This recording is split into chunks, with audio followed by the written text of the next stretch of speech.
dan rekan-rekan sekalian. Pertama-tama marilah kita mengucapkan puji dan syukur kehadirat Allah Subhanahu wa taala. Berkat rahmat dan hidayahnya kita dapat berkumpul di tempat ini untuk mendiskusikan tentang pengelolaan program yang berdampak pada murid. Jadi sekedar informasi kepada ibu kepala sekolah, bapak dan ibu guru bahwa ini adalah tugas terakhir saya di modul 33 tentang menciptakan dan mengembangkan program yang berdampak pada murid. Jadi sebelumnya kita sudah pernah mendiskusikan program yang dibuat oleh kepala sekolah yaitu BESTI ya Bu. Jadi saya sengaja mengangkat itu supaya bisa kita terapkan dan bukan cuma kita kirim saja dan tidak dijalankan. Justru karena ada tugas seperti ini harus diaktifkan Bu, karena saya dan Pak Ahmad serta Bu Ros akan memiliki tugas yang sama. Jadi satu program itu untuk calon guru penggerak yang ada di sekolah. Jadi komunitas saya ya insya Allah akan nanti diaktifkan ya Pak Ahmad dan Bu Ros untuk mengaktifkan pengelolaan program yang berdampak pada murid yaitu program BESTI. Ya, adapun prakarsa perubahan ya, ini yang ingin dikembangkan adalah mengembangkan potensi sesuai minat dan bakat murid melalui program BESTI yaitu berkarya seni, terampil, dan bereksplorasi. Ya, ini ada tahapan baktiyanya. Yang pertama itu B, buat pertanyaan utama. Jadi di sini yang saya lakukan adalah berdiskusi bersama kepala sekolah, rekan kerja, bagaimana program pengembangan potensi murid ini bisa sesuai dengan bakat dan minatnya. Kemudian kita akan mengidentifikasi cara melatih kepemimpinan dan kemandirian murid ini. Adapun aset yang dikembangkan di sini adalah murid-murid, rekan guru, dan kepala sekolah. Karena ini baru kita canangkan, belum direalisasikan, jadi belum ada orang tua siswa di sini. Kemudian saya ingin meminta pendapat Bapak Ibu sekalian, kira-kira aset atau kekuatan apa lagi yang bisa kita berdayakan pada tahap ini. Pada saat kita menyusun program ini, kita kan mau mengembangkan minat murid ini dari segi ya sarana murid, jadi termasuk modal fisik. Ya, terima kasih Bu masukannya. Kalau sarana dan prasarana yang bisa kita berdayakan apa saja itu Bu? Ini kan praktek.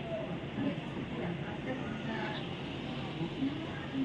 musik, jadi masuk modal fisik. Untuk A, ambil pelajaran.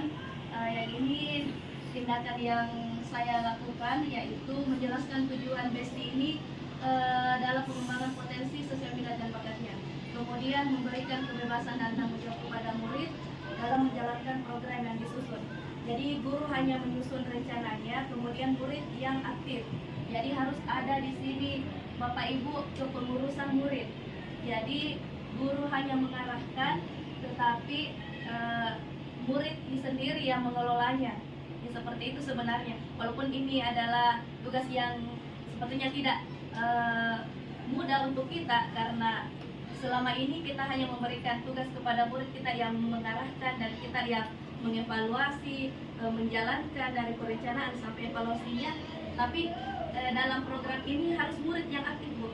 Jadi dia memilih sendiri anggotanya, kemudian dia sendiri yang menciptakan ide-ide apa, misalnya kreasi apa yang ingin ditampilkan. Jadi bukan guru yang aktif di sini. Ini adalah tujuan dari program yang berdampak pada murid. Karena apa yang kita inginkan di sini adalah bagaimana murid itu bisa mandiri dan bisa menjadi pemimpin dalam pembelajaran. Itu tujuan dari program ini. Ya Bu. Jadi marilah kita bersama-sama bekerja sama ya, karena kalau saya sendiri dan guru penggerak yang ada di sini yang menjalankan program ini tentunya tidak akan berhasil Bu, karena yang berjalan ini adalah harus diaktifkan dari kelas 1 sampai kelas 6. Jadi semua wali kelas dari kelas 1 sampai kelas 6 harus menjalankan program ini. Mulai dari memilih murid yang memiliki potensi minat bakat dikembangkan, misalnya tarian, dia berbakat menggambar, silakan dieksplorasi. Kemudian yang aktif futsal, bisa juga karena ini kegiatan ekstrakurikuler. Sesuai dengan judulnya, berkarya seni, terampil, dan eksplorasi. Jadi apapun minat bakatnya harus kita tuangkan ke dalam program tersebut. Jadi kita catat mulai dari siswa, kalau misalnya ada 30 siswa Kak, semua harus ada bakatnya di situ. Nah setelah itu baru diadakan pemilihan 2 orang setiap kelas.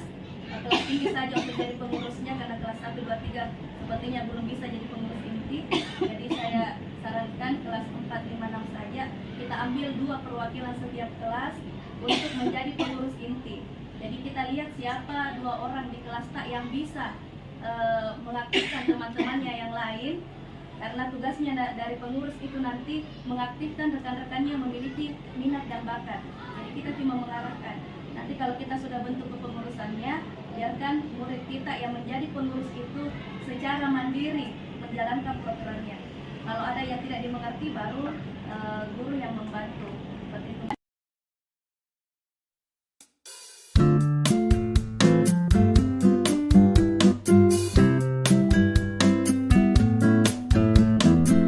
Saya ucapkan terima kasih kepada Bapak Ibu atas waktunya.